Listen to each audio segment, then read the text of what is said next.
হ্যাঁ, আমি গর্ববোধ করি আমি একজন গ্রামের মেয়ে এবং গ্রামের বউ হতে পেরে।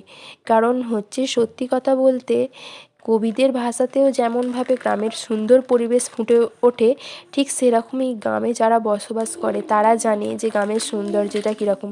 তুমি কোনোদিন একবার ভোরবেলা উঠে দেখবে এবং উঠে মাঠের দিকে, দিগন্ত ফেরানো মাঠের দিকে দেখবে, তোমার চোখ সত্যিই জুড়িয়ে যাবে। আর এই দেখো আমাদের ছাদে কত সুন্দর সুন্দর ফুলের চারা এনে বসিয়েছি। এখানে বিভিন্ন রকম ফুল ফুটেছে, তোমরা দেখতে পাচ্ছ আরও ফুল ফুটবে গাছগুলোতে। এই গাছটা দেখো অপরূপ সুন্দর। আর এটা আমাদের বাড়ির সামনেই এই গোলাপ গাছটা, বহু পুরনো গোলাপ গাছ, জানো তো, প্রায় বুড়ো হয়ে গেছে গাছটা।